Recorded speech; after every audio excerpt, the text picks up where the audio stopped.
एवं इनके सहयोगी प्रिया जी शर्मा एवं लक्ष्मी जी सूटवाल, सरोजा जी व्यास एवं सरोज ओझा और मेरी जितने भी महिला मंडल की माता बहनें हैं, सबको बार बार धन्यवाद, बार बार सबको साधुवाद, जिन्होंने बेड़ा उठाया और आज उसकी हम सफलता की ओर हैं। भगवान करे भविष्य में भी ये महिला मंडल इसी प्रकार के कार्य करते रहे, समाज के कल्याण के लिए, परिवार के कल्याण के लिए। बोले वृंदावन बिहारी लाल की जय।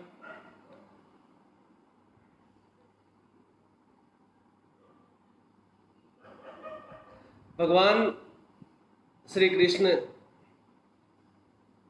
के एक सखा है उद्धव जी महाराज, और उद्धव जी के बारे में अगर सोचा जाए तो उद्धव जी महाराज बहुत विद्वान है, बहुत ज्यादा विद्वान है, क्योंकि वो स्वर्ग से देवताओं के गुरु बृहस्पति से पढ़कर आए थे। ये बहुत बड़ी बात थी। और उद्धव जी महाराज प्रचंड विद्वान थे, इसमें कोई भी संशय नहीं है। और भगवान के वो प्रिय सखा भी थे, प्रिय भक्त भी थे, कोई संशय नहीं है इसमें। भगवान स्वयं ये मानते हैं कि उद्धव जी महाराज वास्तव में बहुत विद्वान है, बहुत विद्वान है। लेकिन विद्वान के साथ साथ उद्धव जी में प्रेम नहीं है, उद्धव जी में भक्ति नहीं है। देखो, पहले दिन ही मैं आपको बता चुका हूं कि विद्युता अलग चीज होती है और भक्ति और प्रेम अलग चीज होते हैं। भक्ति और प्रेम एक ही है, एक ही सिक्के के दो पहलू है, भक्ति और प्रेम। लेकिन उद्धव जी महाराज इन सबसे अनभिज्ञ थे। हाँ, वो प्रचंड विद्वान थे, इसमें कोई भी संशय नहीं है। स्वर्ग से पढ़कर आए थे, और वो भी देवताओं के गुरु बृहस्पति से। और उद्धव जी महाराज को अभिमान है इस चीज का कि मैं बहुत विद्वान हूं।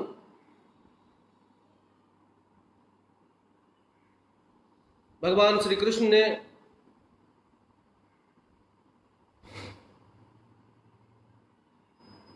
जो जो कार्य करने के लिए वो गोकुल से मथुरा आए थे, सुचारू रूप से वो सारे कार्यक्रम वो कर ही रहे थे। भगवान का अवतार हमेशा कोई दैत्य को मारने के लिए नहीं होता, कंस को मारने के लिए नहीं होता, हमेशा भक्त के लिए भगवान अवतार लेकर पधारते हैं।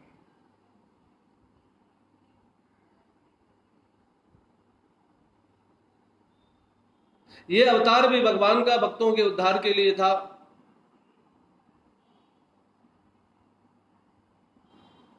उद्धव जी महाराज और भगवान श्री कृष्ण बैठे रहे हैं, बतिया रहे थे। एकाएक भगवान की आंखें भीग गई, भगवान भावुक हो गए। तो उद्धव जी ने पूछा, क्या बात है, क्या बात है कृष्ण? आज मैं जब से आप आए हो गोकुल से, तब से मैं आपको देख रहा हूं, आप बहुत उदास रहते हैं और खोए खोए रहते हैं। आखिर बात क्या है? कोई तो ऐसी बात होगी, अगर आप उचित चाहते हैं तो मेरे से बताइए। यहां पर क्या आपकी व्यवस्था अच्छी नहीं है? क्या खान पान की व्यवस्था अच्छी नहीं है? रहन सहन की व्यवस्था अच्छी नहीं है? क्या व्यवस्था अच्छी नहीं है आपकी? आप बताओ ना। जब से आप वहां से आए हैं मैं देख रहा हूं, आप ठीक है, लेकिन आप बहुत उदास रहते हैं और अकेले अकेले रहते हैं। आखिर बात क्या है, हमें बताओ ना। तो भगवान के नेत्र भीग आए। भगवान कहते हैं उद्धव से, गच्छो उद्धव व्रजम सौम्य पुत्रन्ने प्रतिमा गोपिना मद्यो गादिम मत्सनं से हे उद्धव, मुझे मेरे माँ की बहुत याद आ रही है उद्धव, बहुत याद आ रही है। वो कैसे रह रही होगी मेरे बिना। अरे वो उन गोपियों की मेरे को बहुत याद आ रही है, कैसे वो रह रही होगी। अरे मैं जब वन में चला जाता था और सुबह से शाम को लौटता था तो सारी की सारी गोपियां अपने दरवाजे पे खड़ी हो जाती, छत्ते पे खड़ी हो जाती, बारी में खड़ी हो जाती, मेरा इंतजार करती रहती। मेरी माँ घर के दरवाजे पे खड़ी होकर मेरी प्रतीक्षा करती रहती, मेरा कन्हैया नहीं आया, मेरा कन्हैया। थोड़ा भी विलंब हो जाता तो मेरी माँ पूरे गांव को सर के ऊपर उठा लेती। आज मैं वहां नहीं हूं, क्या हाल होगा मेरी बूढ़ी माँ का, क्या हाल होगा नंद बाबा का। अरे कैसे वो रह रही होगी गोपियां, कैसी मेरी राधा होगी, कैसे मेरे वो सखा होंगे। हे उद्धव, मेरे बिना एक क्षण भी वो आज तक रहे नहीं, मेरे बिना कैसे रह रहे होंगे वो। मेरी बूढ़ी माँ, मेरा नंद बाबा, याद आती है उद्धव, उनकी सबकी याद आती है। उद्धव रे ब्रिज बिसरत मोहि नाहि, उद्धव रे ब्रिज बिसरत मोहि नाहि। मैं उस ब्रिज को भूल नहीं सकता, मैं उन गोपांगनाओं को भूल नहीं सकता, मैं राधा को भूल नहीं सकता। हे उद्धव, मेरा एक छोटा सा काम करोगे उद्धव। उद्धव जी महाराज कहते हैं बोलो ना। इसी के लिए तो मैंने आपसे आज ये सब बताया है कि क्या बात है। हे उद्धव, मैं चाहता हूं कि एक बार तुम गोकुल जाकर आओ और मेरी माँ का, मेरे बूढ़े नंद बाबा का, उन गोपियों का, उन सखाओं का एक बार संदेश मेरे को लाके दो उद्धव। मैं बहुत बेचैन हूं। भगवान के अत्यंत करीबी सखा थे उद्धव जी महाराज। हे उद्धव, मुझे मेरे माँ की, मेरे नंद बाबा की मुझे बहुत याद आ रही है उद्धव जी महाराज। एक बार जाकर उनको देख कर आओ उद्धव, मेरी एक बात मानो उद्धव। उद्धव जी महाराज मन में विचार करते हैं, अरे कृष्ण क्या कह रहा है। मैं पढ़ा लिखा, इतना विद्वान, स्वर्ग से बृहस्पति से पढ़कर आया था, ये अहम था उद्धव जी को, और इसी अहम को दूर करने के लिए भगवान उद्धव को ब्रिज भेज रहे हैं। क्या भगवान को पता नहीं है क्या कि कहां क्या हो रहा है? अरे उनको पता नहीं है क्या? अरे संसार के बारे में छोटी सी एक चींटी का भी वो ध्यान रखते हैं वहां बैठे बैठे। अरे एक भी पक्षी को, रात को जब पेड़ों पर सोते हैं ना पक्षी, एक भी पक्षी को नींद में गिरने नहीं देते हैं मेरे भगवान। ऐसा कैसा हो सकता है कि उनको पता नहीं कि वहां क्या हो रहा है? उद्धव जी का घमंड दूर करने के लिए वो जानते हैं कि उद्धव जी बहुत विद्वान है, और विद्युता के साथ अगर इनमें भक्ति भी आ गई और विद्युता के साथ इनमें अगर प्रेम भी आ गया ना तो बहुत बड़ी बात हो जाएगी। भगवान सब कुछ जानते हैं, इसलिए उद्धव जी को गोकुल भेज रहे हैं। उद्धव जी के मन में घमंड है, अहंकार है। ये पहले ही बात आ गई है कि अहंकार वाले इंसान को भगवान कभी नहीं मिलते। भाव समन्वित भक्त चाहिए भगवान को, भाव समन्वित। जो भाव समन्वित हो वो भगवान को प्रिय है। अहंकार के आसन पर बैठकर कभी भी परमात्मा की प्राप्ति की नहीं जा सकती। उद्धव जी सोचते, अरे मैं इतना पढ़ा लिखा, उन गवार छोरियों को क्या समझाऊंगा? अरे वो गवार है, बिना पढ़े लिखे हैं, मैं इतना ज्ञानी, उनको क्या समझाऊंगा? वो मेरी भाषा क्या समझेगी? लेकिन फिर भी भगवान के बार बार आग्रह पर उद्धव जी महाराज तैयार हुए ब्रज जाने के लिए, वृंदावन जाने के लिए। उद्धव जी महाराज दूसरे दिन प्रातः काल रथ में आरूढ़ होकर मथुरा से वृंदावन जाते हैं महाराज, गोकुल जाते हैं। वही कल की कथा में आया था कि अक्रूर जी महाराज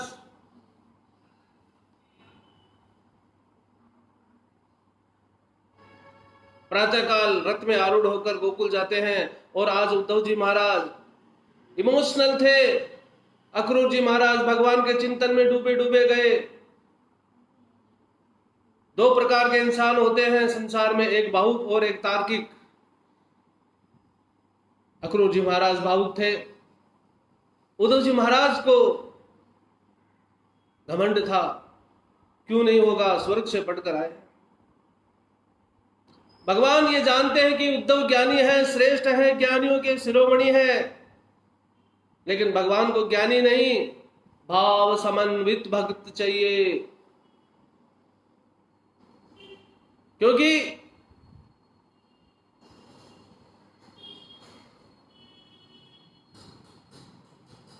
भाव में भगवान बसते हैं। अरे ज्ञान अगर पुष्प है तो भक्ति उसकी सुगंध है। बिना भक्ति के ज्ञान कोई काम का नहीं है, बिना सुगंध के वो पुष्प कोई काम का नहीं है महाराज। दिखावटी पुष्प है, कागज का फूल है।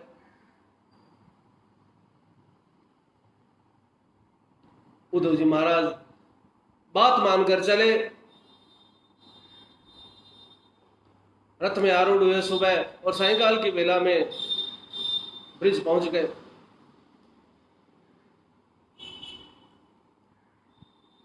जब उनका रथ ब्रिज में पहुंचा तो उनको लगा रहे छोटा सा गांव है, क्या है यहां। लेकिन जैसे उस गांव में उन्होंने प्रवेश किया, उद्धव जी को लगा अपने आप वहां की हवा से उद्धव जी महाराज की आंखें नम हो गई, गला उनका अवरुद्ध हो गया। तो उनका लगा अरे कुछ न कुछ इस गांव में है। बुद्धिमान है उद्धव जी महाराज, सब जानते हैं आगे पीछे की बात। जब आंख भर आई, गला अवरुद्ध हो गया, तो अपने आप पता नहीं वहां की हवाई कैसी थी, उद्धव जी महाराज को कुछ तो लगा।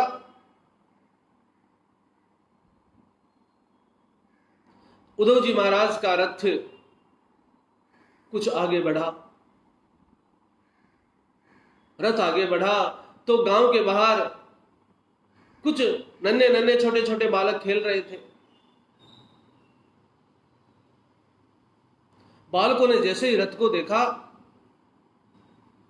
बालक चिल्लाने लगे, चीखने लगे, अरे मनसुका देखो रथ आया है, अरे तनसुका देखो रथ आया है, अरे प्रकाश देखो ना रथ आया है, शायद हमारा कन्हैया इस रथ में बैठकर आया होगा। तो मनसुका कहने लगा, अरे तनसुका, अरे विशाल, अरे प्रकाश, इसमें कन्हैया ही होगा। ये वही रथ है जिसमें कन्हैया यहां से गया था, और ये वही रथ है, मेरे को पता है कन्हैया आ गया। देखो कितने दिन लगा दिया उसने, देखो कितने 4 दिन का बोल के गया था, आज देखो कितने दिन हो गए, आज आया है। देखो मैं तो बात नहीं करूंगा उससे। देखो तनसुका, मैं झाड़ियों के पीछे जाकर छुप जाऊंगा, है ना। वो पूछेगा ना तनसुका कहाँ है, मनसुका कहाँ है, तो बताना नहीं, मैं उसे बात नहीं करूंगा। ऐसा कहता कहता वो बालक झरझर झरझर झर आंखों से आंसू टपकने लगा। महाराज रोने लगा, नहीं उससे मत बताना कि मैं यहां पर हूं, बिल्कुल मत बताना, मैं उससे बात नहीं करूंगा। छोटे छोटे बालक उस रथ के ऊपर चढ़े। रथ के ऊपर जैसे ही चढ़े, भीतर उद्धव जी महाराज को देखकर वो उदास से बालक वापस नीचे उतर गए। अरे इसमें तो हमारा कृष्ण नहीं है, अरे इसमें तो हमारा कन्हैया नहीं है। रथ के भीतर उद्धव जी को देखकर बालक बहुत उदास हो गए। अरे हमारा कन्हैया नहीं है। तनसुका मनसुका कहने लगे, अरे कितना आनंद आता था जब कृष्ण के साथ हम खेलते थे, अरे कितने आनंद की अनुभूति होती थी जब कन्हैया हमारे साथ रहता था। पता नहीं वो आनंद कहां चला गया, वो कन्हैया अपने आनंद अपने साथ ही ले गया, पता नहीं कहां चला गया। खेलते तो आज भी हम हैं, लेकिन वो आनंद नहीं आता। सबके मुख सूख गए, एकदम फूल की तरह मुरझा गए। अंशुका, मेरे को तो एक बार लगा कि हमारा कृष्ण आ गया होगा, मुझे तो ऐसा लगा कि आज हमारा सखा आ गया है, लेकिन आज भी नहीं आया वो। कितने दिन हो गए, 4 दिनों का कह के गया था, आज तक नहीं आया। उद्धव जी महाराज ये सब सुन रहे थे।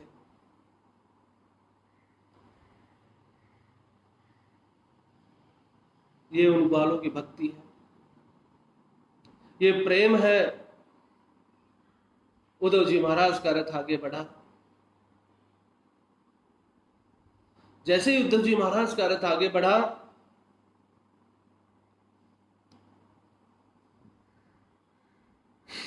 क्या देखा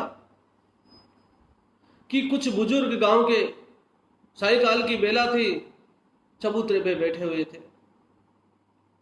वहां पर उद्धव जी महाराज ने अपने रथ को रोका और वो बुजुर्ग अपने माथे से साफे को नीचे उतार कर रखा हुआ था और खुजिया रहे थे और आपस में बतिया रहे थे। अरे सखा, क्या बताएं, आजकल तो कुछ अच्छा लगता ही नहीं है। उद्धव जी उनकी बातें सुन रहे हैं। अरे सखा, पता नहीं आजकल कुछ अच्छा नहीं लगता। वो दिन भी कहां चले गए पता नहीं, जब वो छोटा सा कन्हैया, यही वो गोदली की वेला है, यही वो सायंकाल की वेला है जब वो कन्हैया अपने सखाओं के साथ बंसी लौटता था। कितना प्यारा लगता था, बंसी बजाता हुआ आता था। अरे वो कितना शालीन था, कितना सुंदर लगता था। दूर से जब हमको देखता था तो वहीं से कहता, बाबा प्रणाम, बाबा प्रणाम, बाबा। अरे पता नहीं वो दिन जिंदगी में दोबारा कब आएंगे। ये सारी की सारी बातें उद्धव जी सुन रहे हैं।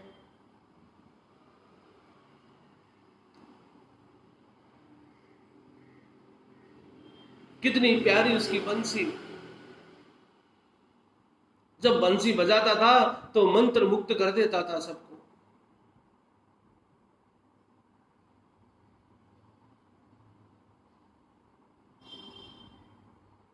उद्धव जी महाराज ये सब कुछ सुन रहे थे।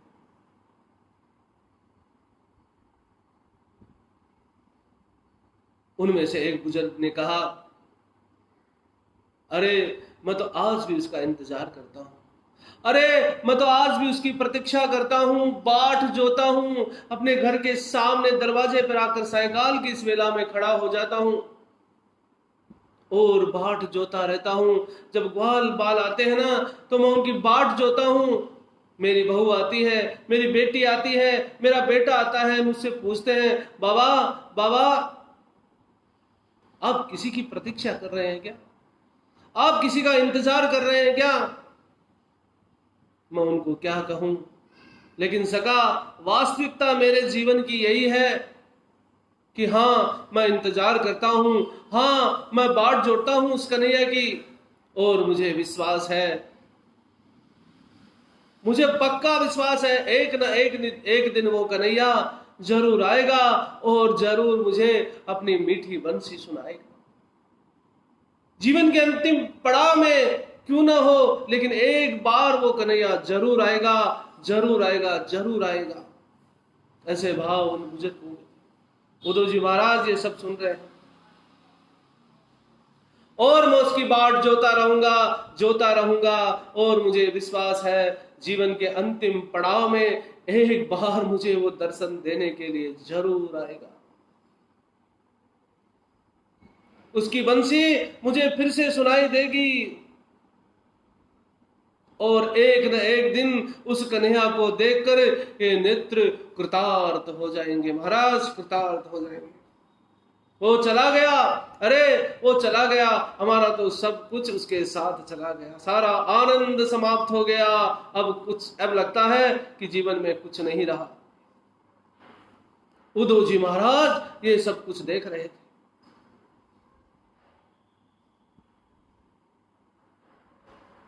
उद्धव जी का रथ आगे बढ़ा।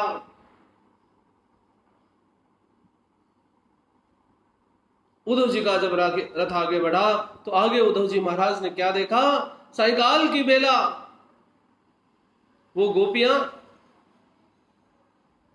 तुलसी जी की पूजा कर रही थी, दीपक जो रही थी और गीत गा रही थी। किसके गीत गा रही थी?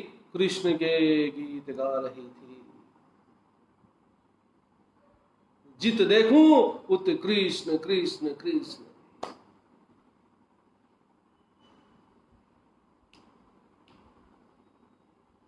एक दिन सांवरो म्हारे घर आयो,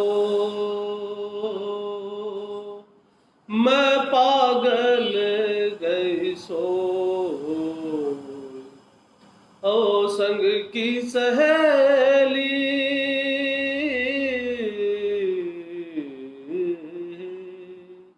संग संग की सहेली पार उतर गई रे, मैं पापण गई सोए मोए सजनी,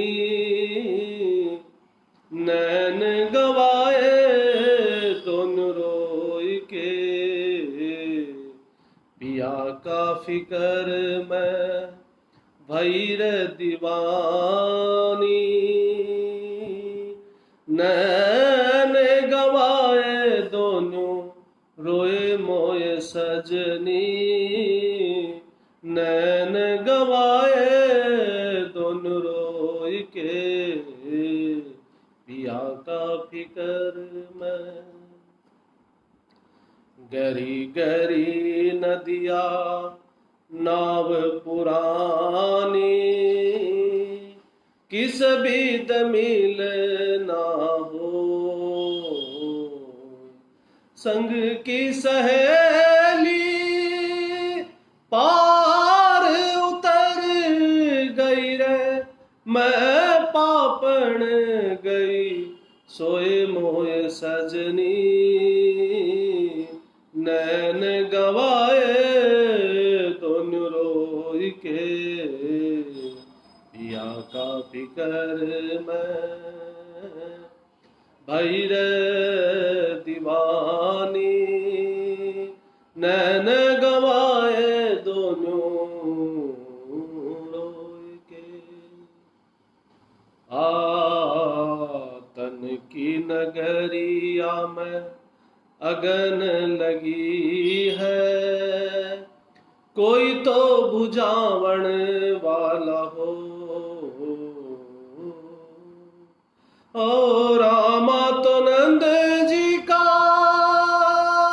बढ़ते कबीरा रे, हरि बिन मुक्ति ना होए मोए सजनी, नैन गवाए दोनों रोई के, पिया का फिकर में, पिया का फिकर में।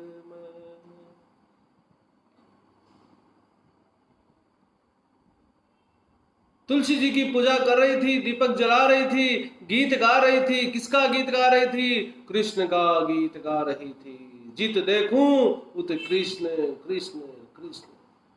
उद्धव जी का रथ आगे बढ़ा। उद्धव जी ने क्या देखा? गांव की बूढ़ी बूढ़ी औरतें सायंकाल की उस अवस्था में अपने बच्चों को कहानियां सुना रही है, कथाएं सुना रही है। किसकी कहानी, किसकी कथा? कृष्ण की कहानी। जित देखूं उत कृष्ण। उद्धव जी महाराज ये सब कुछ देख रहे हैं और अंतर देखा उन्होंने। गोकुल और मथुरा के कृष्ण में अंतर देखा। मथुरा का कृष्ण एक महल में सिमट कर रह गया और गोकुल में कृष्ण जित देखूं उत कृष्ण। ग्वालों में कृष्ण, बूढ़ों में कृष्ण, गोपियों में कृष्ण, मोरों में कृष्ण, गौओं में कृष्ण, लताओं में कृष्ण, वृक्षों में कृष्ण, कृष्ण कृष्ण कृष्ण कृष्ण कृष्ण। जित देखूं उत कृष्ण। महाराज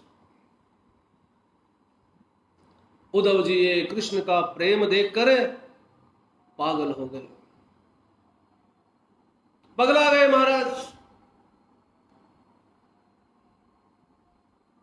भक्ति का बीज अंकुरित करने के लिए भगवान ने उद्धव जी को गोकुल भेजा था। ज्ञान की कमी नहीं थी उद्धव जी में, भक्ति की कमी थी, प्रेम नहीं था उद्धव जी में। वो प्रेम दिखाने के लिए, प्रेम को महसूस करने के लिए उद्धव जी को गोकुल भेजा गया है। यहाँ का सब कुछ देखकर उद्धव जी महाराज दंग रह गए।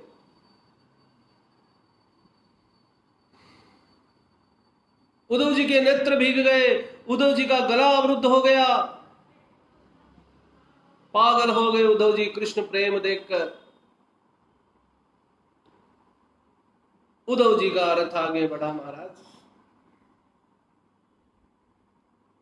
आगे बढ़ा तो नंद महल के बाहर उद्धव जी ने अपने रथ को रोका और नंद महल के भीतर गए महाराज। जैसे ही नंद महल के बाहर गए, भीतर प्रवेश ही कर रहे थे, नंद बाबा पोली में बैठे हुए थे। नंद बाबा जानते थे उद्धव को। जैसे ही उद्धव को देखा नंद बाबा ने, नंद बाबा जोर से चिल्लाए, अरे यशोदा, अरे यशोदा सुनती हो, देखो मथुरा से कोई आया है, अरे हमारे कृष्ण का कोई सखा आया है। जैसा ही उद्धव जी ने ऐसा कहा, भीतर से एक बूढ़ी, थोड़ी सी शरीर में भारी एक गुजरी दौड़ कर आई। उद्धव जी ने सोचा यही होगी यशोदा माता जिसके लिए कृष्ण दिन रात रोता रहता है, यही होगी वो माँ जिसके लिए मेरा श्याम सुंदर दिन रात आंसू बहाता है, यही होगी। माता को प्रणाम किया। माता ने उद्धव को पूछा, अरे उद्धव कैसा है रे मेरा कन्हैया? हाँ हाँ माँ, एकदम अच्छा है माँ, उसने भेजा है, उसने भेजा है, बोला मेरी माँ के पास जाके आओ, उसी ने भेजा है। आसमान की तरफ यशोदा माता देखती हुई कहने लगी, उसे हमारी याद नहीं आती है क्या उद्धव? उसे हमारी याद नहीं आती है क्या? आनंद में होगा ना वो, तो एकदम आनंद में होगा ना वो। अरे क्यों नहीं होगा, अब तो वो अपने सगे माँ बाप के पास रहता है ना, सगे माँ बाप तो उसके वो है ना। अरे उद्धव ये बात मैं नहीं मानती, लोग कहते हैं अरे यशोदा तेरा जाया नहीं था ना, इसलिए तेरे को छोड़कर चला गया। लेकिन उद्धव मैं इस बात को आज भी नहीं मानती हूं।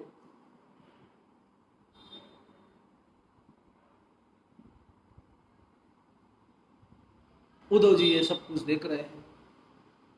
उद्धव जी ने सबको देखा, ग्वालों का प्रेम देखा, गोपियों का प्रेम देखा, बूढ़ों का, बुजुर्गों का प्रेम देखा, सबका प्रेम देखा उद्धव ने। माता यशोदा कहने लगी, अरे उद्धव अब हम सब क्या कर सकते हैं, जहां उसको अच्छा लगे वहीं उसको रहना चाहिए, जहां उसको अच्छा लगे, कोई जिद्दी की बात नहीं है उद्धव। लेकिन हे उद्धव एक बात मैं तुम्हें बता देती हूं उद्धव, मेरा कन्हैया संसार में कहीं भी रहे, वो मेरा था, वो मेरा है, वो हमेशा मेरा रहेगा। अरे उद्धव उसको थोड़ी भी चिंता नहीं है हमारी, मैं बूढ़ी अम्मा, ये बूढ़े बाबा कैसे रहते हैं उसके बिना, मैं किस किस को क्या क्या जवाब दूं। गोपियां आती है, पूछती है मेरे से, मैं क्या जवाब दूं। वो छोटे छोटे सक्का, नन्हे नन्हे सक्का आते हैं, आकर पूछते हैं मेरे से, माँ माँ माँ कन्हैया का कोई समाचार आया क्या, कोई संदेश आया क्या? बताओ मैं उनको कैसे समझाऊं। वो बेचारे छोटे छोटे सखा, वो छोटे छोटे बालक उदास होकर सीढ़ियों में बैठ जाते हैं और रोते रहते हैं। बताओ मैं किस किस को समझाऊं। एक बार तो उसको आना चाहिए था, एक बार जरूर आना चाहिए था।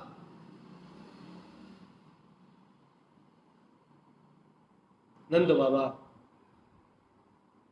अधीर आत्मानंद बाबा उद्धव जी के सामने हाथ जोड़कर पूछते हैं कि उद्धव, हे उद्धव, क्या वो कन्हैया हमें याद करता है क्या उद्धव? उद्धव जी कहते हैं, याद? अरे वो दिन रात आपको याद करता रहता है। आप कैसे कह सकते हैं कि वो आपको याद करता है कि नहीं? मां कहती है, अरे उद्धव, क्या प्रतिज्ञा करके गया है क्या कि यहां से चले जाने के बाद में वापस लौट कर नहीं आएगा? हे उद्धव, कितनी बार मुझसे कहता था वो, हे मां, हे मां, मैं तेरा हूं, है, मैं तेरा कन्हैया हूं मां, मैं तेरा हूं, तू मेरी है, तू मेरा है, मैं तेरी हूं। तो वो लौट कर क्यों नहीं आया? उसे एक बार तो आना चाहिए था। हे उद्धव, मां यशोदा की आंखों से अश्रुपात होने लगे। हे उद्धव, हे उद्धव, मेरा एक काम कर दे उद्धव, एक बार उस कन्हैया को लेकर आ जा उद्धव, एक बार। मैं जिंदगी भर तुम्हारे पैरों को पूजूंगी रे उद्धव, एक बार उसको लेकर आ जा, एक बार। जिंदगी भर तुम्हारा एहसान मैं भूलने वाली नहीं हूं, हमेशा तुम्हारी गुलामी करूंगी उद्धव, हमेशा तुम्हारे चरणों को धोकर वो पानी पीऊंगी उद्धव, लेकिन एक बार मेरे कृष्ण को लेकर आ जाओ उद्धव, एक बार।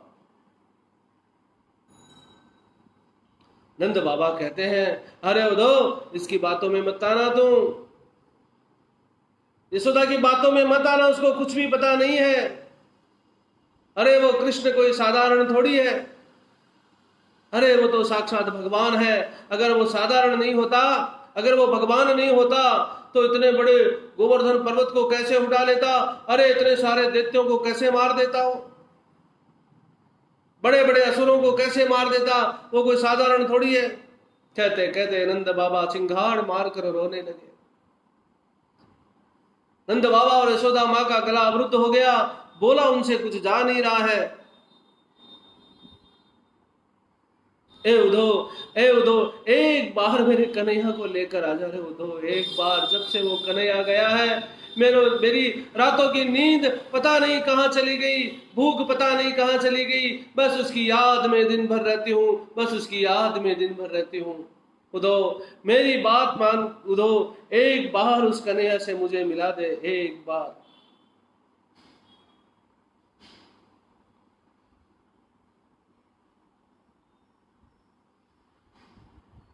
ये माता यशोदा का वात्सल्य, जिस कृष्ण को मां यशोदा आंखों से ओझल नहीं होने देती थी, वो कृष्ण का इंतजार कर रही है। अगर यहां पर देखा जाए तो गोकुल से जाने के बाद में भगवान वापस कभी लौट कर नहीं आए।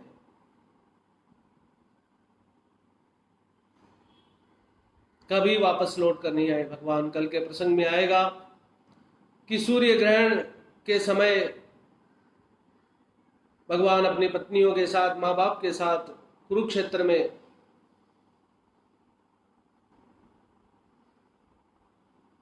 स्नान करने के लिए गए थे। उस समय वहां पर भेंट होती है, लेकिन भगवान श्री कृष्ण गोकुल वापस कभी लौट कर नहीं आए। इन गोकुलवासियों को क्या दिया भगवान ने? प्रतीक्षा, प्रतीक्षा, प्रतीक्षा।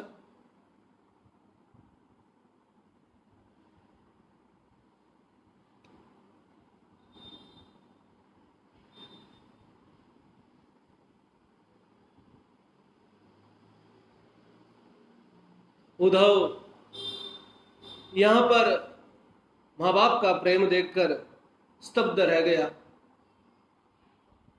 इतना प्रेम कृष्ण से करते हैं, चौंक गए उद्धव जी महाराज।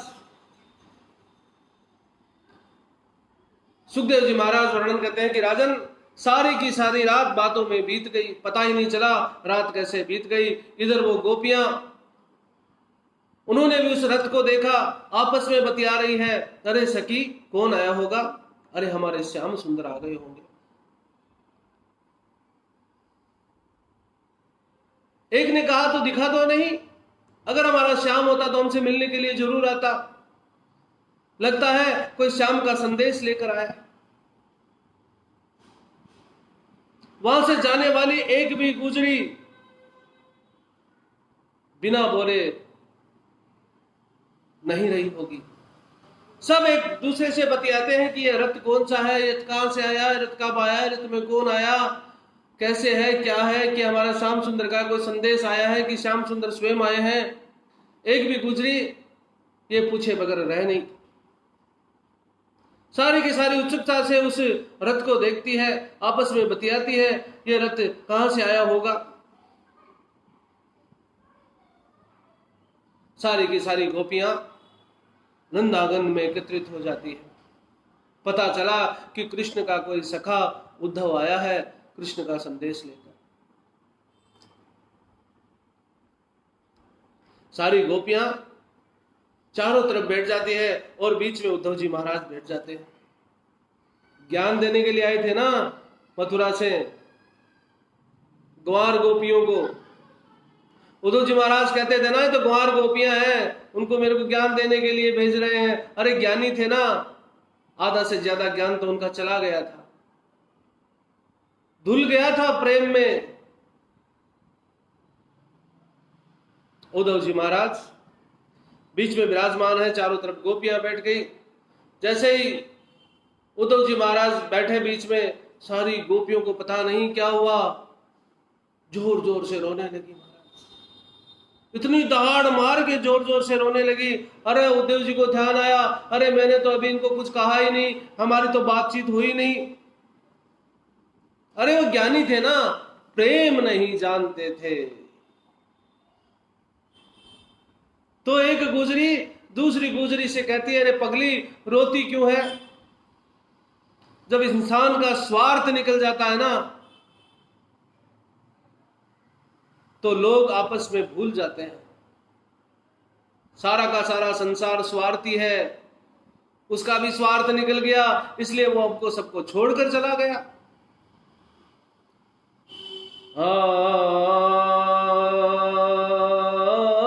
निरस्वं तजयन्ति गणा अल्कपं नृपते प्रजा अधीत विद्याचार्य अमृतवनो ददर्दक्षिणाम् खगावीतफलं रक्षं भुक्त्वा चात्यो गृहम्। गोपियां कहती है निरस्वं तजयन्ति गणिका, स्वार्थी संसार है, और संसार में जब स्वार्थ लोगों का स्वार्थ पूरा हो जाता है ना तो एक दूसरे को वो भूल जाते हैं। जैसे बहुत बड़ा उदाहरण गोपियों ने यहां पर दिया, निरस्वं तजयन्ति गणिका, जब धनी पुरुष के पास धन समाप्त हो जाता है ना तो गणिका उस धनी पुरुष को छोड़कर चली जाती है। कल्पम नृपति प्रजा अधीत विद्याचार्यम, गुरु का वो शिष्य अपने गुरु से जब पूरी शिक्षा ग्रहण कर लेता है ना, वो पूरी विद्या प्राप्त कर लेता है ना, फिर वो विद्यार्थी गुरु को छोड़ देता है।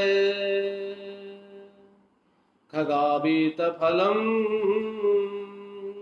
आचार्य मृतवजोदत, आचार्य अनुष्ठान करता है, अनुष्ठान समाप्त हो जाता है और यजमान उसको जब दक्षिणा दे देता है तो यजमान को वो छोड़ देता है। खगावीत फलम वृक्षम, स्वार्थी संसार है सखी, जब उस पेड़ में फल और फूल लगना बंद हो जाता है ना तो पक्षी उस पेड़ का त्याग कर देते हैं। वृक्षम भुक्त्वा चातिथयो गृहम्, ये स्वार्थ का संसार है सारा सखी, और इस स्वार्थी संसार में किसी से प्रीत नहीं लगानी चाहिए। मीराबाई ने भी प्रेम किया था भगवान से। अरे मीराबाई की वो भक्ति, अलाद भक्ति थी मीराबाई की। नृत्य करती रहती थी मीराबाई, नाचती रहती थी, गोविंद मेरो है, गोपाल मेरो है, वह तो बांके बिहारी नंदलाल मेरो है। छोटी सी जब मीराबाई थी ना, तो गांव में शादियां होती है, बारात निकलती है, तो सारी की सारी महिलाएं दौड़ती है, उत्सुकता से दौड़ती है, क्या देखने के लिए कि दूल्हा कैसा है। अरे वो कोई भी जात का दूल्हा हो जाए, उनको मतलब नहीं है। वो दौड़कर बारी में जाती है, बालकनी में जाती है, देखती है दूल्हा कैसा है। आज भी यही प्रथा है। अरे भाई बिंद तो बहुत सोहणो आयो, भाई बहुत सोहणो आयो। फिर कई बातें होती है, बिंद तो काणो है, बिंद तो काड़ो है, जो भी अपने में आपस में बतियाती है, वो एक प्रथा है, चली आ रही है। उस समय मीराबाई के समय भी यही था। जब कोई बारात घर के बाहर से निकलती थी तो दौड़ती थी औरतें और बिंद को देखती थी। अब उस बिंद को जानती नहीं है, पहचानती नहीं है, कोई मतलब नहीं है, लेकिन भागकर देखती थी।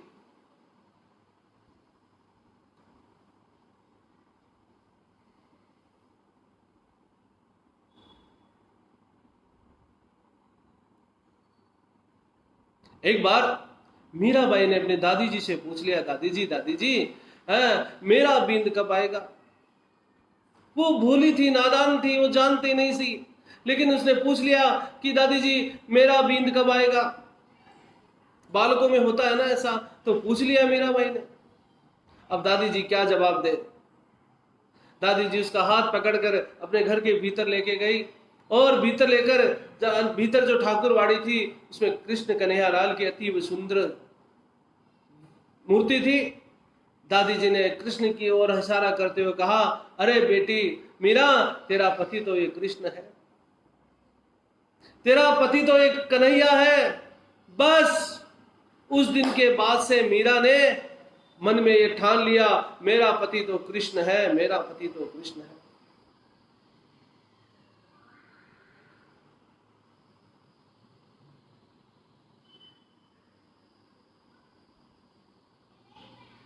ये धार लिया मन में उसके जच गई कि मेरा पति तो कृष्ण है। हालांकि उसके बाद में मीराबाई की शादी भी हुई, लेकिन संसार से उसको कोई मतलब नहीं था। मेरा पति तो श्याम है। ओ मात मेरी सांवरियो परणाय, ओ सांवरियो परणाय, मात मेरी सांवरियो परणाय,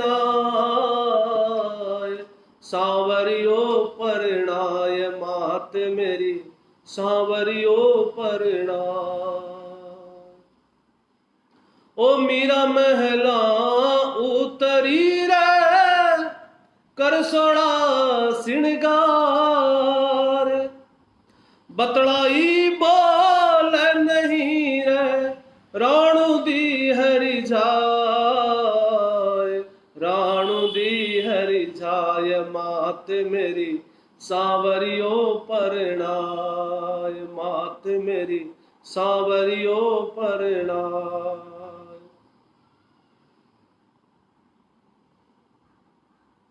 बस मेरा पति श्याम है और भगवान कृष्ण की भक्ति में लीन हो गई, उसको संसार से कोई मतलब नहीं था। आगे जाकर मीराबाई विधवा हुई। विधवा होने के बाद में संतों का सहारा लिया और मीरा की भक्ति कैसी भक्ति थी, नृत्य करती रहती थी दिन में। पायो रे मैंने राम रतन धन पायो, पायो रे मैंने राम रतन धन पायो। हाथ में खड़ग लेकर नाचती थी महाराज मीराबाई। ये मीराबाई की भक्ति है। भक्ति तो बहुत सारे संतों ने की, बहुत सारे भक्तों ने की, लेकिन मीराबाई की भक्ति में विशेष बात यह थी, तो मीराबाई की भक्ति हिलोरे लेती थी, आनंद के हिलोरे लेती थी, हे एकदम नाच कूद कर हरे कृष्ण, वो भक्ति थी। भक्ति तो महावीर स्वामी ने भी की। अरे भक्ति तो बहुत सारे भक्तों ने की। मैं किसी की अवहेलना नहीं कर रहा हूं। महावीर स्वामी ने जो भक्ति की, शांत चित्त रहकर भक्ति की, महावीर स्वामी की भक्ति पर मैं कोई प्रश्न चिन्ह नहीं उठा रहा हूं। वास्तव में महावीर स्वामी ने बहुत भक्ति की, लेकिन मैं एक अंतर बता रहा हूं भक्ति में। मीराबाई की जो भक्ति थी, आनंद के इलोरे लेती थी, आनंद के इलोरे लेती थी। और थारा घट में बस है भगवान, मंदिर में काई हेरती फिरे। वो मीराबाई। आज भी मीराबाई के बहुत सारे पद हैं, बहुत सारे पद हैं मीराबाई के। सिर्फ कृष्ण के ऊपर उसने भजन गाए, कृष्ण के ऊपर पद गाए उन्होंने। मीराबाई का जन्म का इतिहास आप लोग देख सकते हैं, लेकिन मीराबाई का अंत आप किसी भी शास्त्र में, किसी भी इतिहास में नहीं देखेंगे।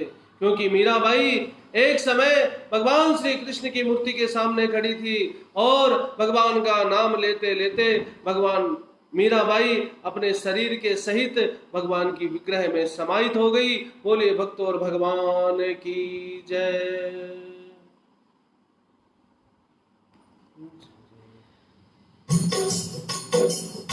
ओ जय जय नारायण नारायण हरि हरि, श्रीमन नारायण नारायण हरि हरि, जय जय नारायण नारायण हरि हरि। ओ तेरी लीला सबसे न्यारी न्यारी हरि हरि, तेरी लीला सबसे न्यारी न्यारी हरि हरि, जय जय नारायण नारायण हरि हरि, जय जय नारायण नारायण हरि हरि। ओम नमो नारायण, ओम नमो नारायण, हरि ओम नमो नारायण, हरि ओम नमो नारायण, जय जय नारायण नारायण हरि हरि, श्रीमन नारायण नारायण हरि हरि, जय जय नारायण नारायण हरि हरि। ओ तेरी लीला सबसे न्यारी न्यारी हरि हरि, ओ तेरी लीला सबसे न्यारी न्यारी हरि हरि, जय जय नारायण नारायण हरि हरि। ओ जय जय नारायण नारायण हरि हरि। ओम नमो नारायण, हरि ओम नमो नारायण, हरि ओम नमो नारायण, जय जय नारायण नारायण हरि हरि, जय जय नारायण नारायण हरि हरि, ओ श्रीमन नारायण नारायण हरि हरि, ओ जय जय नारायण नारायण हरि हरि। बोले भक्तों भगवान की जय। बोले बाल मुकुंद भगवान की जय। मीराबाई जीती जागती भगवान कृष्ण के मूर्ति में समाहित हो गई।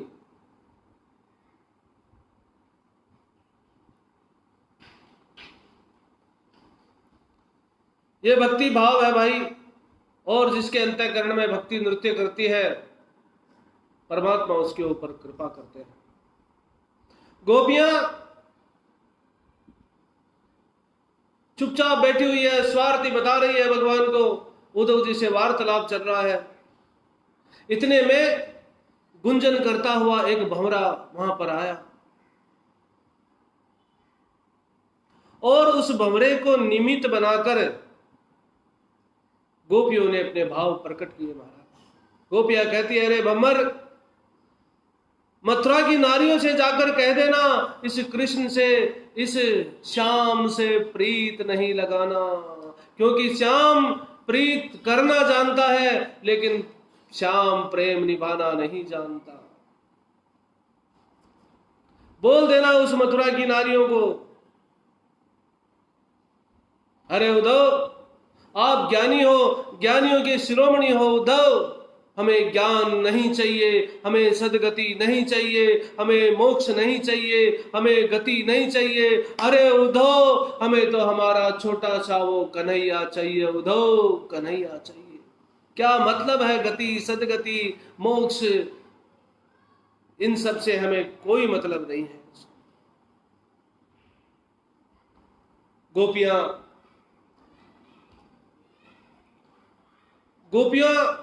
उद्धव जी को लेकर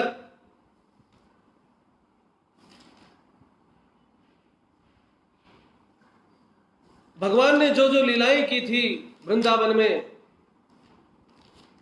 सारी जगह गोपियां उद्धव जी महाराज को लेकर जाती है और सब जगह उद्धव जी महाराज को दिखाती है, भगवान की लीलाओं का दर्शन करवाती है। जो जो भगवान ने लीला की वो सारी की सारी लीलाएं उद्धव जी को दिखाती है महाराज। उद्धव जी महाराज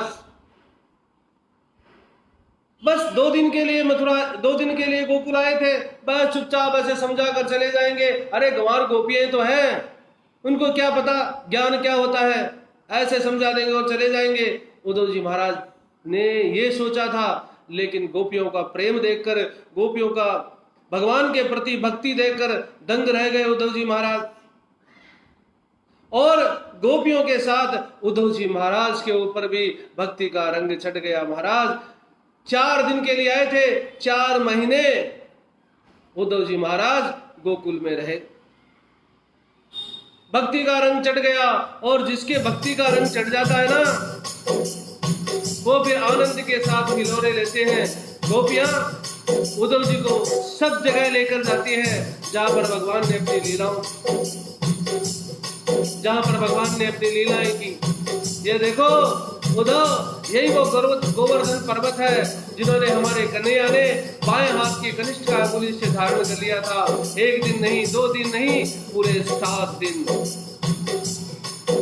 भगवान की लीलाओं का दर्शन कराती है और उद्धव जी से कहती है,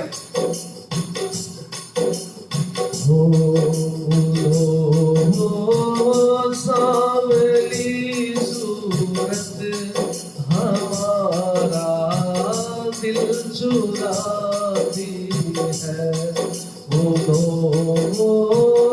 सावली सूरत हमारा दिल चुराती है, हमारा दिल चुराती है, हमारा दिल चुराती है, हमारा दिल चुराती है।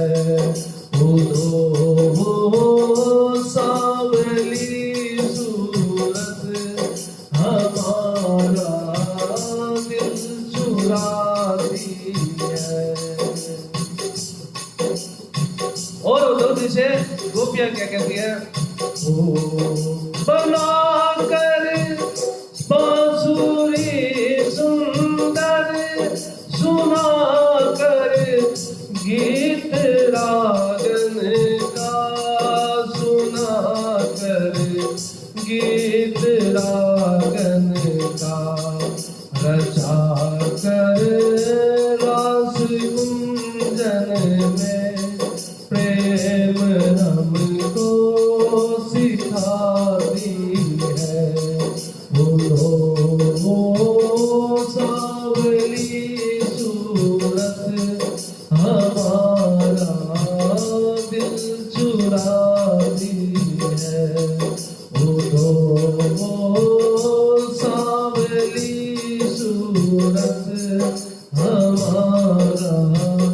दिल चुराती है। वो छोड़ कर के हमें रोती बसे वो द्वारिका जाकर बसे वो द्वारिका जाकर। खबर लीनी न फिर करके हमें दिल से भुलाया है। उनको वो सांवली सूरत हमारा दिल चुराती है।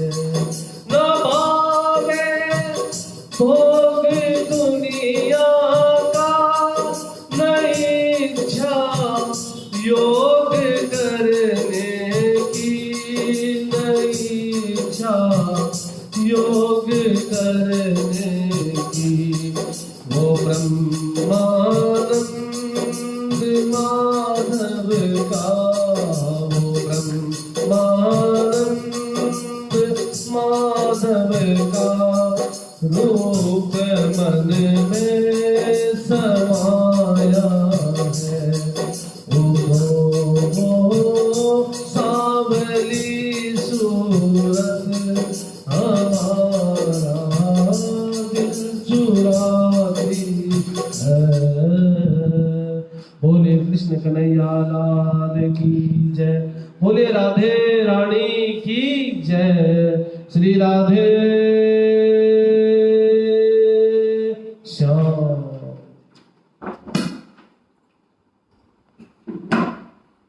उद्धव जी महाराज भगवान की सारी लीलाएं देखते हैं। घूम घूम कर गोपियों ने सब जगह घुमाया उद्धव जी महाराज को। आज 4 महीने पूरे हुए उद्धव जी महाराज को।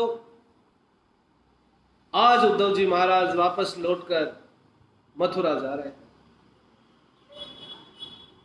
उद्धव जी विदा होने के साथ साथ गोपियां नंद बाबा मां यशोदा सामने खड़े हैं। नंद बाबा की ओर और माता यशोदा की ओर उद्धव जी महाराज निहारते हैं। उद्धव जी महाराज हाथ जोड़कर कहते हैं, हे विधाता, जीवन के इस अद्भुत अनुभव में मेरी आपसे एक ही प्रार्थना है, एक ही प्रार्थना है, हे ईश्वर, मुक्ति मुझे मत देना। मोक्ष मुझे नहीं चाहिए, गति मुझे नहीं चाहिए, भुवन मुझे चाहिए नहीं, स्वर्ग मुझे चाहिए नहीं। जो मैंने यहां पर देखा मेरे जीवन में बहुत बड़ा सार्वधिक अद्भुत था, सब अद्भुत था मेरे लिए। मुझे नहीं चाहिए मोक्ष। गोपियों के अंतःकरण का भाव, गोपियों का यह समर्पण, ये सब कुछ देख लेने के बाद में उद्धव जी ने कहा, अरे इतना सब कुछ हो जाने के बाद में जीवन में कुछ भी शेष नहीं रहता। मैं विद्वान हूं, अरे मैं स्वर्ग से पढ़ाई करके आया हूं, देवताओं के गुरु बृहस्पति से,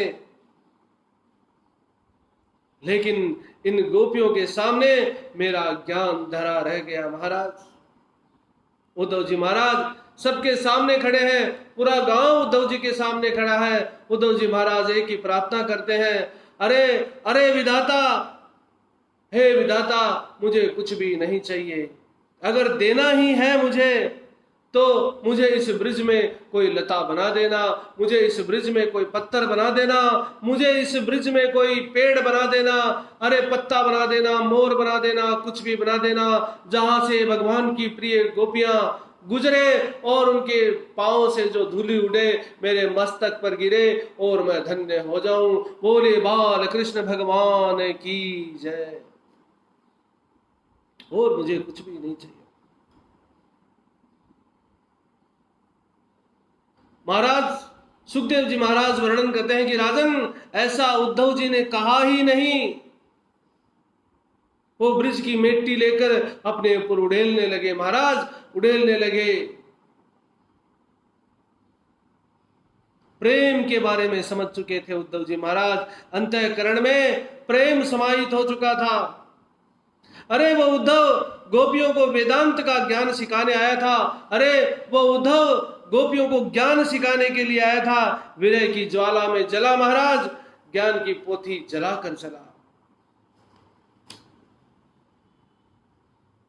वैराग्य का अहंकार दिखाने के लिए आया था।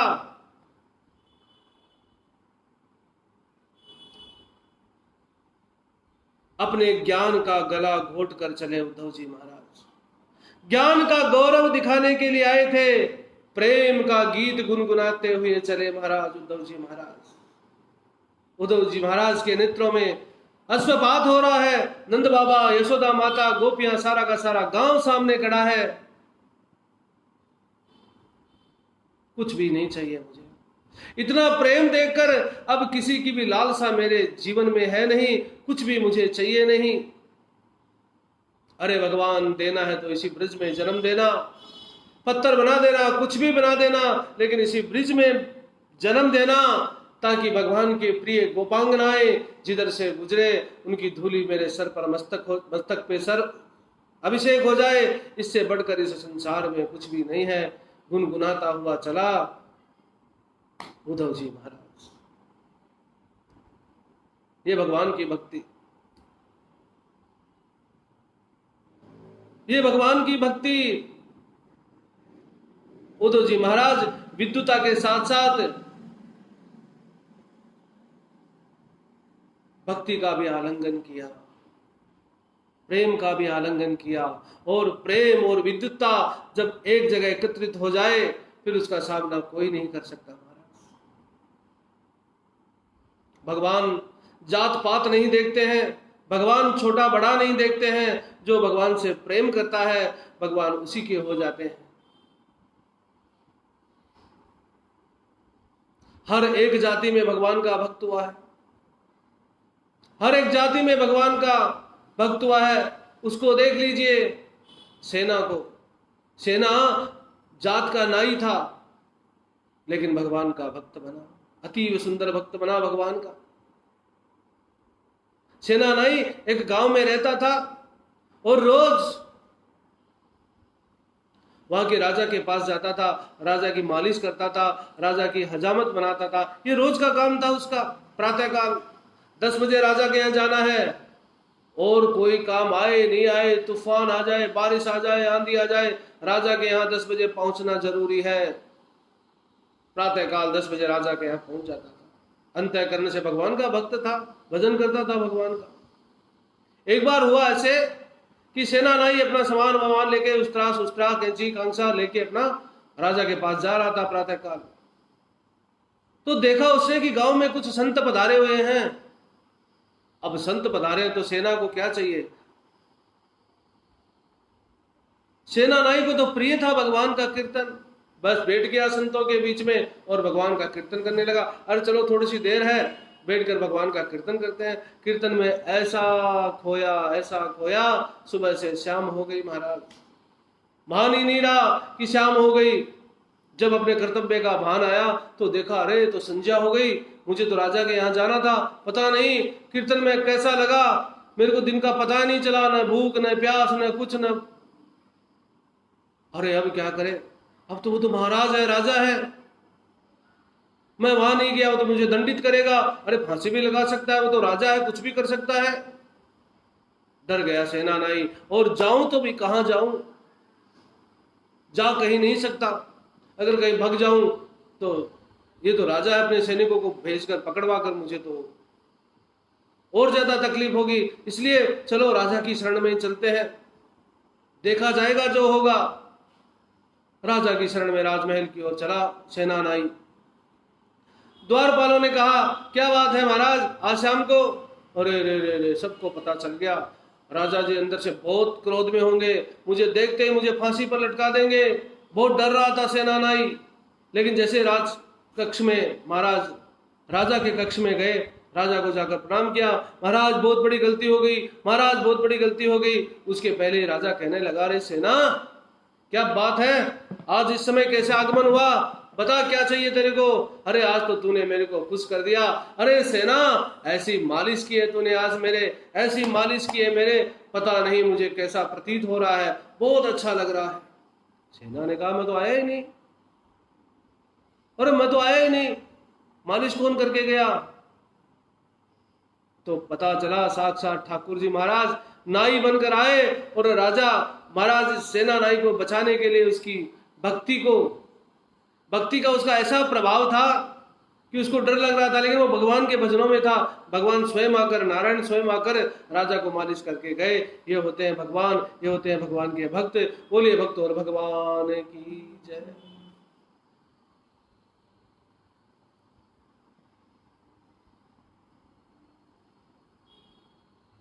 सुखदेव जी महाराज वर्णन करते हैं कि राजन, इसके बाद में पुनः युद्धों की श्रृंखला आरंभ होती है। वही जरासन आकर 17 बार युद्ध करता है। 18वीं बार, कल के प्रसंग में भी आया था, 18वीं बार काल यवन नाम के सेनापति के साथ आया और काल यवन को मुचकुंद नाम के राजा से भस्म करवाता है।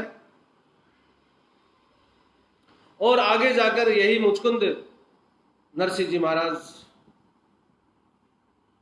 के रूप में जन्म लेते हैं और भगवान नरसिंह जी महाराज के यहाँ 56 करोड़ का मायरा लेकर आते हैं और अपने भक्त पर कृपा करते हैं। महाराज यहाँ पर नरसिंह जी की छोटी सी कथा आती है, आवश्यकता नहीं है, क्योंकि परसों से अपन नानी बाई का मायरा यहीं करेंगे। राधे की कृपा है, वो राधे जी का आदेश है, जरूर उनके आदेश का पालन करेंगे और अपन परसों से नानी बाई का मायरा करेंगे। महाराज परीक्षित और सुखदेव जी महाराज कहते हैं कि राजन, कुंदनपुर नाम का एक नगर था और वहां के राजा थे भीष्मक जी महाराज। भीष्मक जी महाराज को 3 पुत्र थे, कन्या एक भी नहीं थी। और भीष्मक जी महाराज चाहते थे कि उसके घर में कन्या आए। बहुत भगवान की पूजा पाठ करवाई और अंत में भीष्मक जी महाराज को एक कन्या हुई जिसका नाम रुक्मणी रखा। और रुक्मणी जी का नामकरण संस्कार करने के लिए साक्षात नारद जी महाराज पधारे और नारद जी ने रुक्मणी जी का नामकरण संस्कार किया। रुक्मणी जब विवाह योग्य हुई तो रुक्मणी का एक भाई था जिसका नाम था रुक्मी। उसका भगवान द्वारकाधीश से बैर था और उसके पहले भगवान द्वारकाधीश ने यादवों की सुरक्षा के लिए समुद्र के बीच में एक नगरी बसाई जिसका नाम है द्वारिका। सारे के सारे यादवों के साथ भगवान द्वारिका में रहते थे और रुक्मणी के भाई रुक्मी से भगवान का बैर था, क्योंकि रुक्मी का एक सखा था जिसका नाम था शिशुपाल, उसका भी भगवान से बैर था। और रुक्मी चाहता था कि मेरी बहन रुक्मणी का विवाह शिशुपाल के साथ हो, लेकिन रुक्मणी जी ये नहीं चाहती थी। रुक्मणी ने तो भगवान श्री कृष्ण को ही अपना वर चुन लिया था, पहले ही वर चुन चुकी थी। वर परणो एक सांवरो, मारो चूड़ो अमर हो जाए, मात मन सांवरियो परणाय।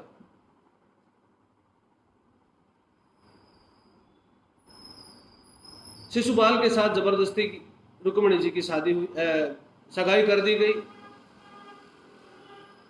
मां से कहती रही रुक्मणी कि मां मैं किसी और से शादी नहीं कर सकती, मैं मेरे मन ही मन श्याम को अपना पति मान चुकी हूं, मैं किसी अन्य से शादी नहीं कर सकती। लेकिन चली कहा, रुक्मी के आगे किसी की नहीं चली, भीष्मक जी महाराज के आगे किसी की नहीं चली। और रुक्मणी जी का विवाह की तारीख भी निकाल दी महाराज। शिशुपाल के साथ सगाई भी कर दी, विवाह का दिन भी निकाल दिया गया। रुक्मणी जी बहुत परेशान हो गई, अब करे तो क्या करे। अब धीरे धीरे विवाह का दिन नजदीक आने लगा। रुक्मणी जी को लगा, अरे कहीं मेरी शादी इस दुष्ट शिशुपाल से ना हो जाए। भगवान से प्रार्थना करती है और एक बूढ़े ब्राह्मण को, कुंदनपुर का जो ब्राह्मण था, उस ब्राह्मण को बुलाया गया और रुक्मणी जी ने एक चिट्ठी उस ब्राह्मण के साथ भगवान द्वारकाधीश को भेजी। चिट्ठी में लिखा था, मैं रुक्मिणी, मैं आपको अपना पति मन ही मन स्वीकार कर चुकी हूं, इसलिए हे मेरे पति परमेश्वर, जैसे ही मेरी चिट्ठी आपको मिले आप तुरंत मेरे पास आना और मेरे को लेके चले जाना। मेरा ये भाई मेरा विवाह शिशुपाल के साथ करना चाहता है, मैं उस दुष्ट के साथ कभी भी विवाह नहीं करूंगी, जान दे दूंगी लेकिन शिशुपाल के साथ विवाह नहीं करूंगी। अब वो कुंदनपुर का जो ब्राह्मण था वो बूढ़ा था, वृद्ध था, बेचारा पता नहीं पहुंच पाएगा कि नहीं पहुंच पाएगा, लेकिन वो ब्राह्मण गया और जाकर द्वारकापुरी में भगवान को वो चिट्ठी दी। भगवान ने जैसे ही चिट्ठी पढ़ी, अपने सारथी दारुक को बुलाया और भगवान ने कहा, दारुक जल्दी से जल्दी रथ तैयार करो, हमें कुंदनपुर चलना है। दारुक ने तुरंत रथ तैयार किया और भगवान रथ पे आरूढ़ होके सारथी के साथ कुंदनपुर पहुंचे महाराज। दूसरे दिन रुक्मिणी जी का विवाह शिशुपाल के साथ था। कुंदनपुर की नगरी का एक महत्व यह था कि जब भी किसी कुंवारी लड़की की शादी होती थी, विवाह होता था, वो गौरी पूजने के लिए जाते थे। रुक्मिणी जी भी अपनी सखियों के साथ गौरी पूजने के लिए गई। बहुत सारे सैनिक खड़े थे, पहरेदारियां बहुत बड़ी थी, सबको पता था कि हो सकता है कृष्ण आ जाए। अरे कृष्ण आए बगैर नहीं रहेगा, वो आएगा पक्का, सबने ये सोच के रखा था।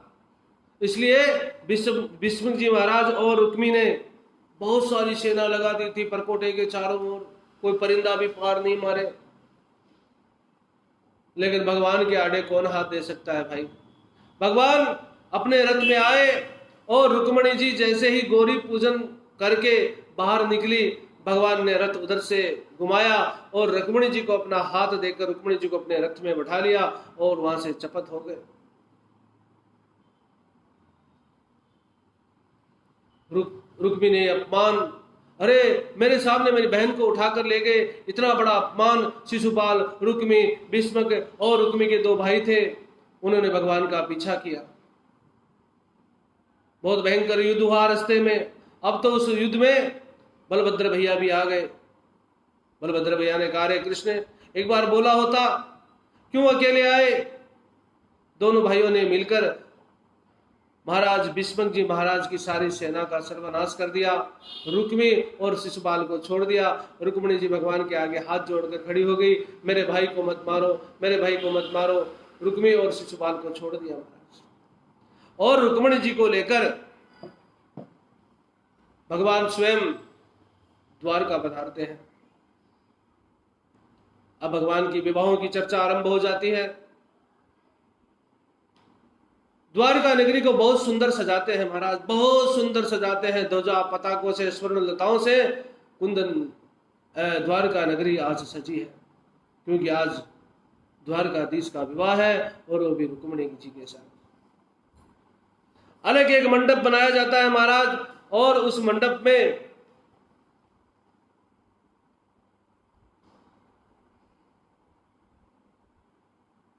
रुक्मिणी जी को सखियों के साथ सजाया जाता है महाराज। और रुक्मिणी जी को सारी की सारी सखियां आकर सजाती है। बड़े आनंद के साथ ये भगवान का विवाह रुक्मिणी के साथ होता है महाराज। सारी सखियां रुक्मिणी जी को सजाकर चौरी में लेके आती है। और रुक्मिणी जी क्या कहती है अपने भगवान से, अपनी भगवती से, कि मैं तो अपने आप को पहले ही कृष्ण के हवाले कर चुकी थी, पहले ही इसको वर मान चुकी थी, मेरी कोई गलती नहीं है। ये जो सारी गलती है मेरे पिता की थी, मेरे भाई की थी। हे नारायण, मेरे भाई और मेरे पिता को क्षमा करना भगवान, उनकी रक्षा करना। बोले भक्तों भगवान की जय। द्वारका नगरी को अति सुंदर सजाया जाता है महाराज। और सखियां रुक्मिणी जी को सजा रही है, बनड़ी बना रही है। और रुक्मिणी जी कह रही है, आओ मेरी सखियों मुझे मेहंदी लगा दो, आओ मेरी सखियों मुझे मेहंदी लगा दो, मेहंदी लगा दो मुझे सुंदर बना दो, मुझे श्याम सुंदर की दुल्हन बना दो, मुझे श्याम सुंदर की दुल्हन बना दो। आओ मेरी सखियों मुझे मेहंदी लगा दो, हो सत्संग में मेरी बात चलाई, सत्संग में मेरी बात चलाई, सतगुरु ने मेरी कीनी सगाई, उनको बुला कर हाथ लेवा तो करा दो, उनको बुला के हाथ लेवा तो करा दो, मुझे श्याम सुंदर की दुल्हन बना दो, मुझे श्याम सुंदर की दुल्हन बना दो। ऐसी पहनू चूड़ी जो कबहू न टूटे, ऐसी पहनू चूड़ी जो कबहू न टूटे, ऐसा करूँ दूल्हा जो कबहू न छूटे, अटल सुहाग की बिंदिया लगा दे, अटल सुहाग की बिंदिया लगा दे, मुझे श्याम सुंदर की दुल्हन बना दे, मुझे श्याम सुंदर की दुल्हन बना दे। ओ बाज के घुंघरों में उसको रिझाऊंगी, बाज के दुल्हन में उसको रिझाऊंगी, तारा में शाम शाम गाऊंगी, सखियों को बुला कर मेरी डोली तो सजा दो, सखियों को बुला कर मेरी डोली तो सजा दो, मुझे श्याम सुंदर की दुल्हन बना दो, मुझे श्याम सुंदर की दुल्हन बना दो। सारी की सारी सखियां रुक्मणी जी को बहुत सुंदर सजाती है, और सजाने के बाद में जहां पर विवाह होना था वहां भगवान के सामने लेके आती है, और भगवान वहां पर तोरण मारते हैं, और रुक्मणी जी भगवान का पूजन करने के लिए आती है। ओ चालो ये सखियां चाला किस्मत जी के द्वारे राम, रुक्मण भाई को भी रक्षा गोरो है कि कालो राम, चालो ये सखियां चाला किस्मत जी के द्वारे राम, ओ रुक्मण भाई को भी रक्षा गोरो है कि कालो राम, ऐसो तो कामण मारा श्याम सुंदर ने सोवेरा, ऐसो तो कामण मारो श्याम सुंदर ने सोवेरा, श्याम सुंदर ने सोवे मारी रुक्मण को मन मोहरा, चालो है सखिया चाला हो मैं नहीं जाना मारा जोशी कामण कारा राज, मैं नहीं जाना मारा जोशी कामण कारा राज, जोशी जी को लेकर चुका सा कामण ढीला छोड़ोरा,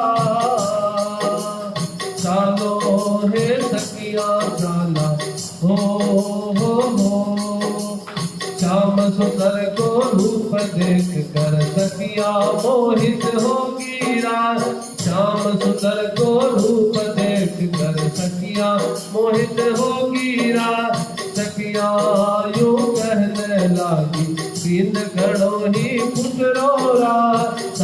हे सखिया चाला किस्मत जी के द्वारे रा हो रुक्मण भाई गोविंद ने रक्षा गोरो है की कालोरा चालो हे सखिया चाला किस्मत जी के द्वारे रा।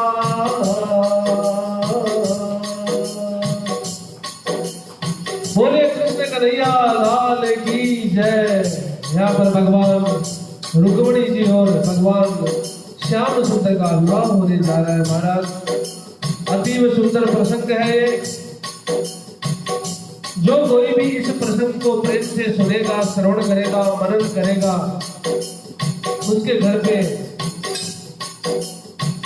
कुंवारी जो भी बिटिया है भगवान उसका जल्दी से जल्दी विवाह करेगा, जल्दी से जल्दी उसका घर बसाएगा महाराज। इसलिए भगवती रुक्मिणी जी का श्याम सुंदर से विवाह का ये प्रसंग का मनन करना चाहिए, श्रवण करना चाहिए और आनंद लेना चाहिए। हो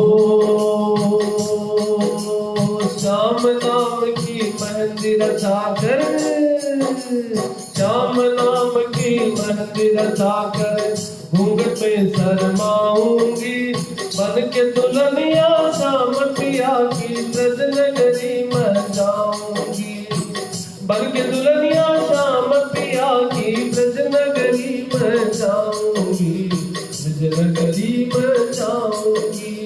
श्याम नाम की मेहंदी रचा के, श्याम नाम की मांग भरी और श्याम चुनरिया ओढ़ी है, श्याम प्रीत रंग राजी ऐसी दुनिया से मुख मोड़ी है, वो मेरा हो जाएगा, वो मेरा हो जाएगा और मैं उसकी हो जाऊंगी, बन के दुल्हनिया श्याम पिया की ब्रज नगरी अब जाऊंगी, ब्रज नगरी अब जाऊंगी। श्याम नाम की मेहंदी रचाकर घूंघट में शर्माऊंगी, बन के दुल्हनिया श्याम पिया की ब्रज नगरी में जाऊंगी, ब्रज नगरी में जाऊंगी। ओ गैया चराने हो जाएंगे, मैं भी संग में जाऊंगी, श्याम बजाएंगे बंसी और मैं नाचूंगी गाऊंगी, श्याम बजाएंगे बंसी और मैं नाचूंगी गाऊंगी। थक जाएंगे श्याम पिया तो, थक जाएंगे श्याम पिया तो उनके चरण दबाऊंगी, बन के दुल्हनिया श्याम पिया की ब्रज नगरी में जाऊंगी, ओ ब्रज नगरी में जाऊंगी। श्याम नाम की ओढ़ चुनरिया। भगवान का विवाह 16 संस्कार के अंतर भगवान का विवाह होता है महाराज, और आनंद के साथ पूरी की पूरी द्वारिका पूरी आनंद में डूब जाती है महाराज। आनंद आनंद आनंद। और भगवान रुक्मिणी जी के साथ फेरे ले रहे हैं और आनंद के साथ ये बहुत धूमधाम से उत्सव मनाया जा रहा है महाराज, बहुत उत्सव मनाया जा रहा है।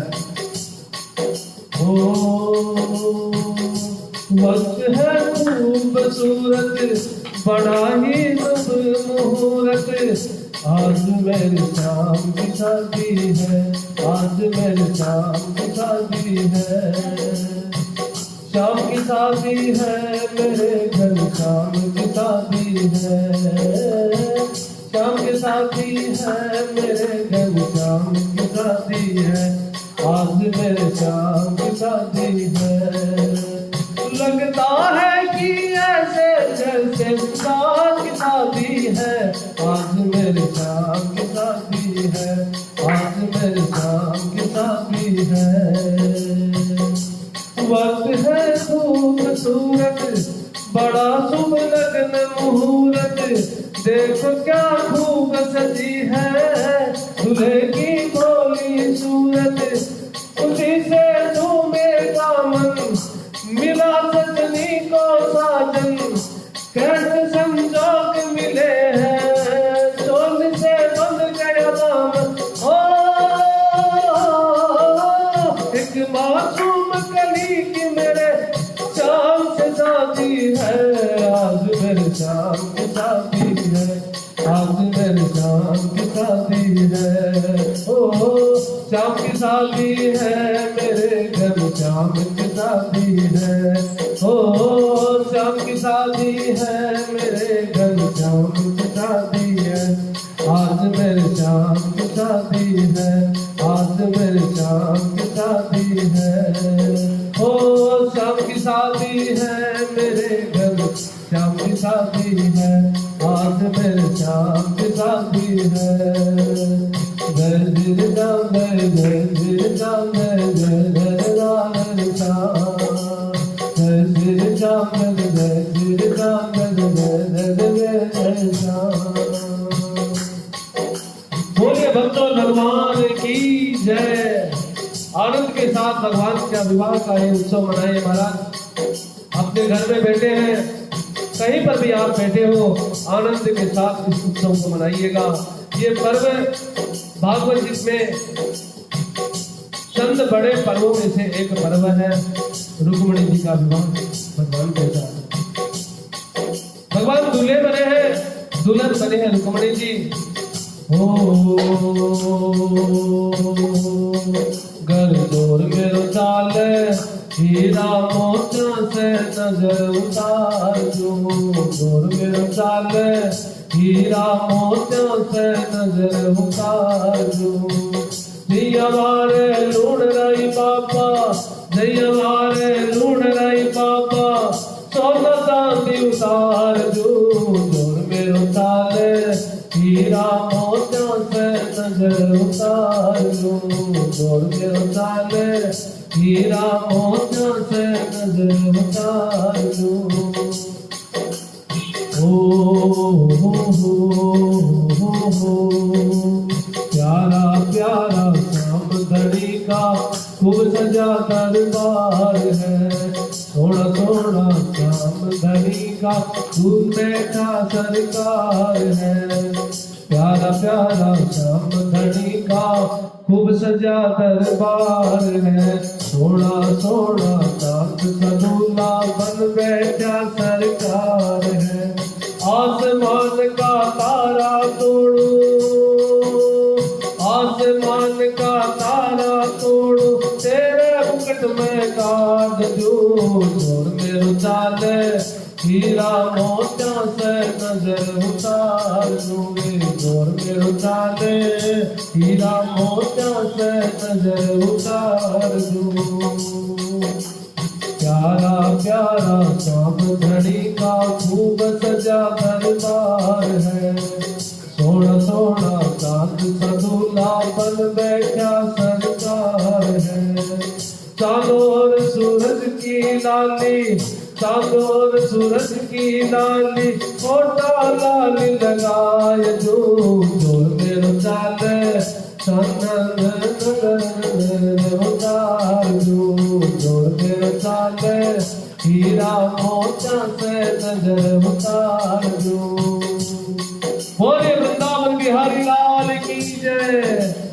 दूर नगरी, बड़ी दूर नगरी, दूर नगरी, बड़ी दूर नगरी, कैसे आऊं रे कन्हैया, कैसे आऊं रे कन्हैया, तेरी गोकुल नगरी, बड़ी दूर नगरी, बड़ी दूर नगरी, दूर नगरी, बड़ी दूर नगरी, दूर नगरी, बड़ी दूर नगरी, कैसे आऊं रे कन्हैया, कैसे आऊं रे कन्हैया, तेरी गोकुल नगरी, बड़ी दूर नगरी, बड़ी दूर नगरी।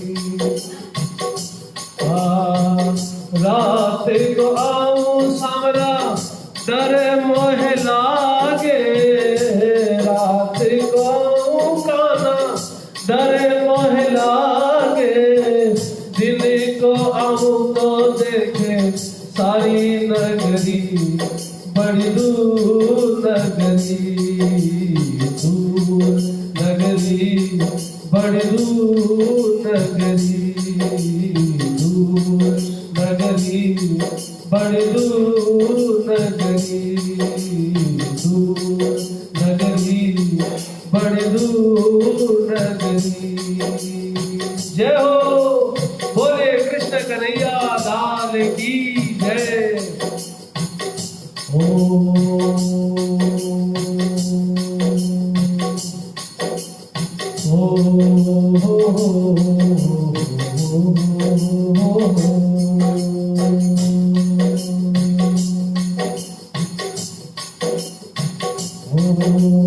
कीर्तन की है रात, कीर्तन की है रात, सवरा आज खाने आनो है, कीर्तन की है रात, कीर्तन की है रात, सवरा आज खाने आनो है, कौल निभानो है, कीर्तन की है रात, कीर्तन की है रात, सवरा आज खाने आनो है, कीर्तन की है रात।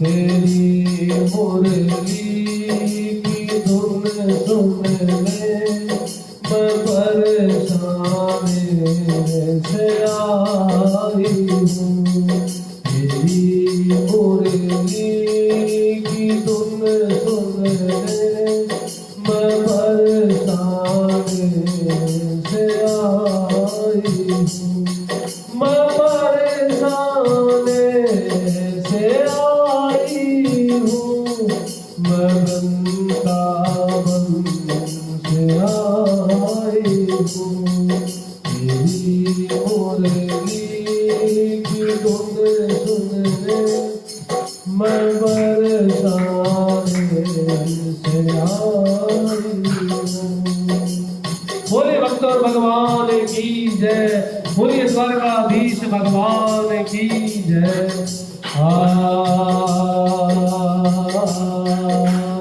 पगलारी पायलड़ी भी हाथारो जुड़ लो, पगलारी पायलड़ी भी हाथारो जुड़ लो, कन्हैया कन्हैया जमुना में डल लागे रे भरिया के गड़े लो, कन्हैया जमुना में डल लागे रे भरिया के गड़े लो, भरिया दे गड़े लो रे ऊंचा दे गड़े लो, भरिया दे गड़े लो रे ऊंचा दे गड़े लो, कन्हैया ओह कन्हैया जमुना में डर लागे रे भरिया दे गड़े लो, कन्हैया जमुना में डर लागे रे भरिया दे गड़े लो। ओ सासू जी न सुने को नंदोई बोली, सासू जी न दिखे को नंदोई बोली, के तड़के आजे रे सावरिया मारी सावली थोड़ी, तड़के आजे रे कन्हैया मारी सावली थोड़ी, पगलारी पायलड़ी भी आकारो चुनो,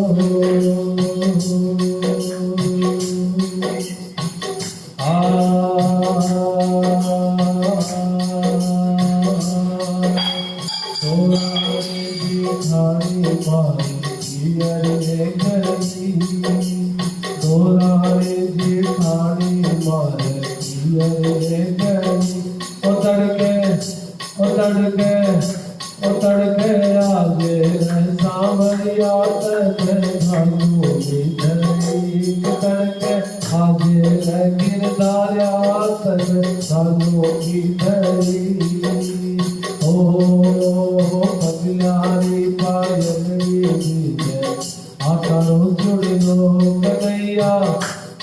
कन्हैया जमुना में डर लागे रे भरना से घड़ लो कन्हैया जमुना में डर लागे रे भरना से घड़ लो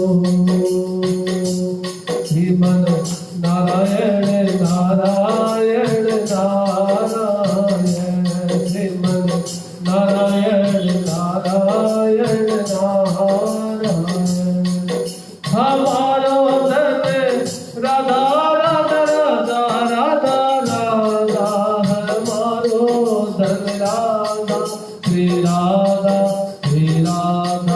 जीवन धन राधा श्री राधा करम धन राधा राधा राधा राधा राधा हमारो धन राधा श्री राधा जीवन धन राधा श्री राधा हमारो धन राधा श्री राधा बोलिए वृंदावन बिहारी लाल की जय। भगवान का विवाह रुक्मिणी के साथ संपन्न हुआ। आज की कथा को हम यहीं पर विराम देंगे। कल अपनी कथा समाप्ति की ओर महाराज। कल 11वां दिन कथा का और अपनी कथा का समाप्ति काल। कल अपनी कथा समाप्त करेंगे, समापन करेंगे। और कथा का कभी समापन नहीं होता है, कभी भी समापन नहीं होता है कथा का। कथा निरंतर चलती रहती है। लेकिन जिस चीज का आगाज होता है उसका समापन भी करना अनिवार्य हो जाता है। पता है मन नहीं लगेगा, क्योंकि खूब आनंद लिया 10 दिनों में। हमने खूब आनंद लिया, आप भक्तों ने खूब आनंद दिया, खूब आनंद दिया। कल कथा की समाप्ति और परसों से नानी बाईरो मायरो की कथा। वही समय रहेगा अपना 4 से 5, 5:30, 6, 6:30 देख लेंगे जैसा टाइम मिलेगा। अभी 3 दिन 4 दिन और भोगना है मेरे को, आपको भोगना है मेरे को।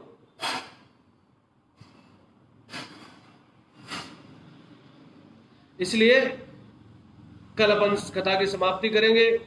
और कल सब ध्यान से सुनिएगा, कल कथा की समाप्ति पर मैं कुछ आपसे मांगूंगा दक्षिणा, और वो सारी दक्षिणा आपको मुझे देनी पड़ेगी। दक्षिणा में मैं क्या मांगू आपसे, वो कल बात करेंगे। तब तक के लिए नमस्कार, राधे राधे, जय श्री कृष्णा। एक बार बोलिएगा, राधे रानी की जय। नमस्कार।